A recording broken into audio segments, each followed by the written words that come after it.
Salam, saudara-saudari yang terkasih di dalam Tuhan. Mari kita saksikan video berikut ini, kesaksian yang sungguh luar biasa.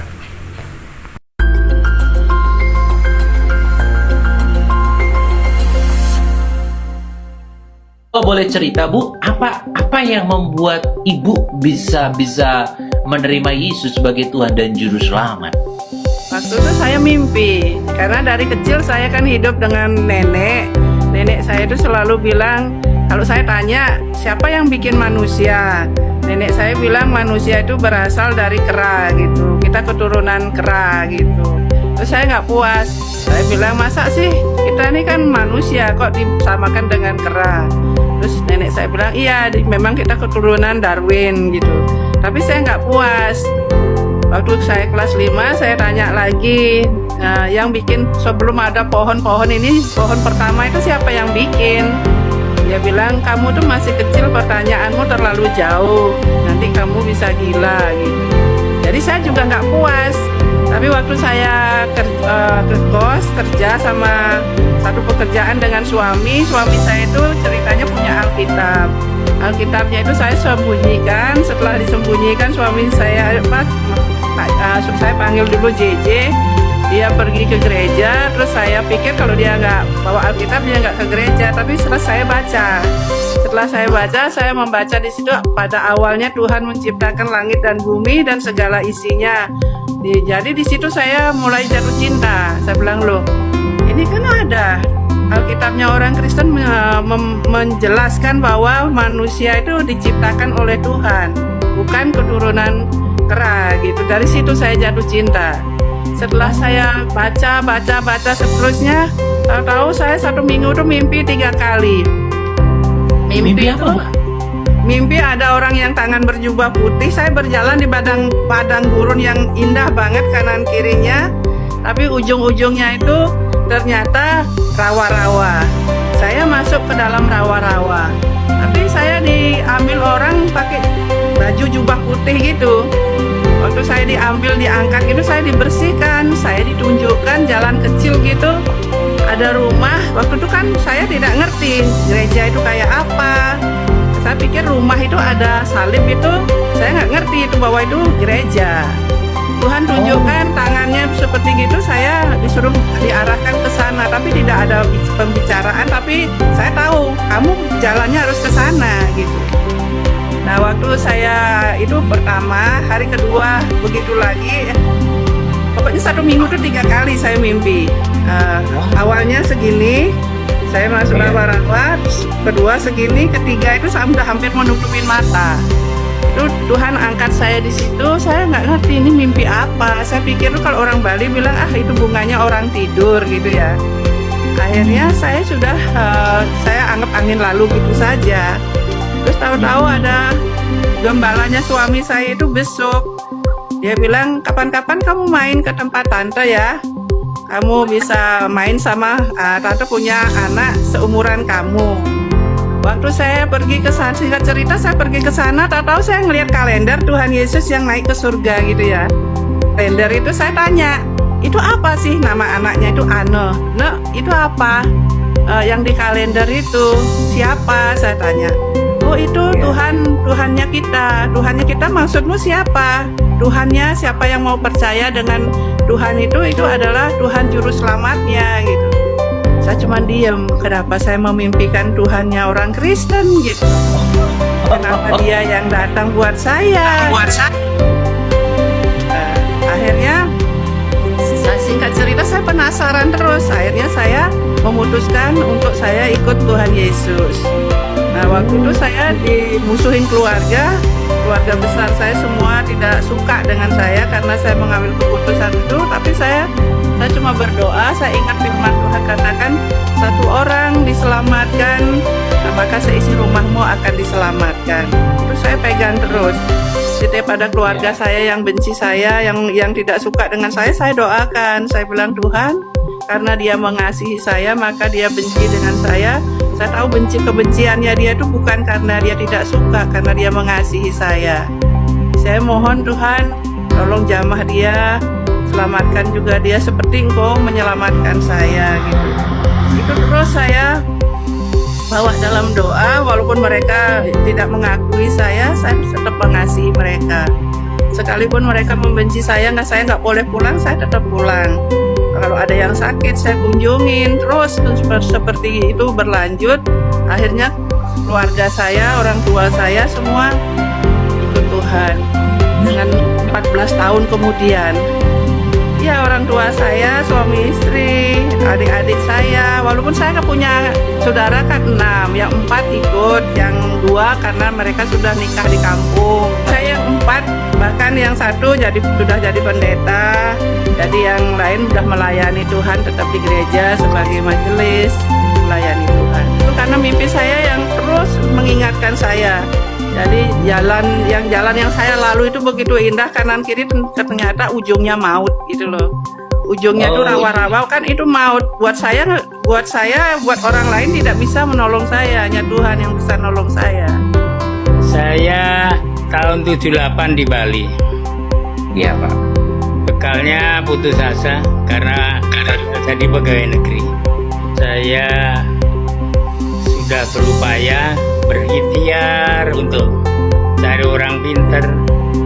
Juga guru-guru spiritual saya sudah memberi arahan sampai saya harus ke Demak jalan kaki mencium kijingnya Sunan Kalijogo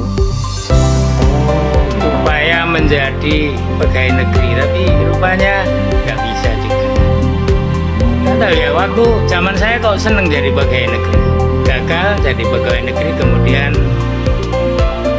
saya punya teman orang Bali, angkatan udara, saya diarahkan, Mas, sampan ke Bali aja, kalau di Jawa Tengah sampan jadi pegawai negeri paling-paling 2A, gajinya nggak cukup untuk anak istri kalau nggak sambil becak katanya.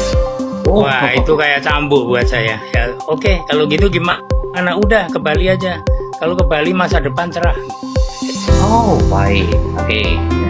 Tapi ya sekali lagi maaf, itu saya ke Bali itu memang sudah nggak Tuhan-Tuhanan, karena memang Tuhan nggak bisa nolong saya. Oke baik. Saya agak marah dengan Tuhan. Ya. Oke. Ya, sampai di Bali oleh kemurahan Tuhan saya ketemu teman-teman yang dari waktu itu sebutannya armada racun. Apa ya? Jadi menyala, seneng. Setiap malam dugem, karena saya juga kerja jadi bartender. Sayangnya akhirnya suka mabuk. Ya karena mabuk akhirnya lupa semuanya, termasuk lupa sembahyang. Ceritanya tahun berapa itu ya? 79. Tahun di Bali rupanya saya menemukan persimpangan jalan yang sulit. Saya diajak teman ke gereja, dan saya sangat shock karena kenapa manusia kok disembah begitu. Saya akhirnya memutuskan untuk tidak lagi. Tapi memang rupanya Tuhan ngotot untuk mengasihi saya. Waktu itu siang-siang, kalau orang mabuk malam tuh biasa, saya siang-siang pun mabuk. Nggak cerita mabuk,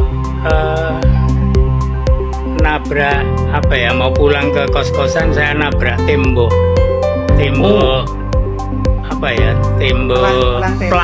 plang penginapan. Itu namanya, pelangnya itu Surga Beach Inn gitu. Hah? Itu beneran saya Pak? nabrak, iya, pelangnya itu dari beton gitu, dari tembok beton gitu, saya tabrak. Tulisannya beneran surga gitu Pak? Surganya pecah. Tapi motor saya juga terlipat jadi 2, dan saya terlempar ke kebun pisang sampai sore, nggak ada yang tahu. Ya, waktu itu belum ada HP. Kalau ada mungkin viral. Oke. Jadi saya akhirnya ditemukan orang, saya dibawa ke rumah sakit. Iya, sudah hilang. Sudah. Divonis mati? yang cerita yang hidup, karena saya sudah nggak ingat apa-apa. Yang cerita yang hidup katanya saya sudah mati. Tapi begitu ada rombongan dari gereja yang tadinya saya tidak senang, itu justru mereka yang memperhatikan saya. Kami didoain oleh Bapak Gembala dan tim kemajelisannya, itu yang tim doanya begitu. Saya hidup lagi. Jadi hanya kira-kira 5 hari saya di rumah sakit. Susternya sendiri bilang, wah bapaknya ini retak kepalanya dari depan sampai belakang. Kalaupun hidup gila katanya. Tapi buktinya sampai sekarang saya tidak gila. Puji Tuhan. Kesaksian yang saya ingin sampaikan itu, ketika setelah 5 hari saya boleh pulang ke kos-kosan, malam itu saya kedatangan cahaya bersabda. Oh, Ada sinar yang terang tapi tidak menyilaukan. lewat mimpi. Ya antara mimpi, saya nggak bisa tidur, nggak mimpi. Rasanya kalau orang Kristen menyebutnya mungkin seperti penglihatan begitu ya. Oke, baik. Nah, saya melihat itu ada rasa yang tidak mungkin saya ungkapkan, karena sebetulnya bahasa manusia itu terlalu miskin untuk menjelaskan hal-hal yang ilahi begitu. Jadi saya waktu itu justru melihat keluarga saya yang ada di Jawa. Saya melihat nenek saya, bapak saya melihat adik-adik saya. Ternyata saya pikir saya mati, tapi ternyata itu penglihatan, dan itu terrealisasi 3 tahun kemudian. Ketika saya pulang ke Jawa, orang tua saya sudah menjadi Kristen. Gitu. Karena ada penginjil dari Solo. Saya dari Solo, Pak ya. Jadi akhirnya singkat ceritanya keluarga jadi Kristen, tapi ada yang tidak terima. Ada 3 orang utusan, ya bukan utusan ya, niat banget mereka untuk menyelamatkan saya, karena di mata mereka saya sudah di tepi neraka, tinggal jengkangno gitu. Akhirnya dia bilang, oh salah satunya itu keponakan saya yang paling keras. Om ini sudah salah jalan. Ayo Om kembali ke kepercayaan yang lama. Saya seperti domba yang keluh ya. Saya nggak bisa ngomong apa-apa. Saya diem saja. Nah ini ketiga orang ini semakin semakin beringas. Tetapi saya tetap hanya mengandalkan ya cahaya yang pernah menemui saya itu. Saya minta perlindungan. Salah satu ini ya ponakan saya ini bilang gini, oke Om, kamu nyembah orang yang sudah mati, kamu bilang itu masih hidup. Oke, sekarang gini saja, kita deal. Kalau 3 hari 3 malam saya akan puasa dan akan tidak makan, tidak minum, tidak tidur. Kalau memang Yesusmu itu hidup, suruh nemui saya. Oh. Tapi kalau ternyata dia tidak menemui saya, Om yang harus kembali ke kepercayaan yang lama. Saya juga diem saja. Saya tidak bisa ngomong apa-apa. Saya diem saja. Saya tidak menjawab apa-apa. Kemudian dia puasa selama sehari, 2 hari, tidak ada terjadi apa-apa. Dia sudah seperti di atas angin, sepertinya menang begitu. Tapi hari yang ketiga dia melihat dirinya sendiri seperti diangkat dari lumpur, seperti TV gitu katanya. Dia melihat, terlalu berat bagimu menempuh jalan itu, ikutlah aku dan kamu akan selamat. Dia mendengar suara seperti itu. Hari yang ketiga ya Pak ya? Hari yang ketiga.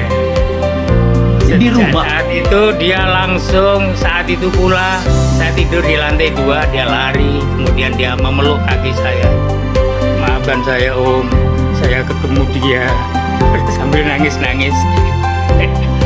Dan akhirnya dia sekarang oleh kemurahan Tuhan dipakai oleh Tuhan menjadi salah satu penginjil. Wow. Ketua EE, Explosion Evangelism. Pernah dengar? Pernah dengar Pak ya? belum pernah dengar. Ini di Bali, Pak ya? Di Bali. Ya. Oh, iya ketuanya. Saya nerima, dan ketiga orang yang mau mengembalikan saya kepercayaan lama tadi semuanya juga percaya kepada Tuhan Yesus dan mereka semua jadi hamba Tuhan.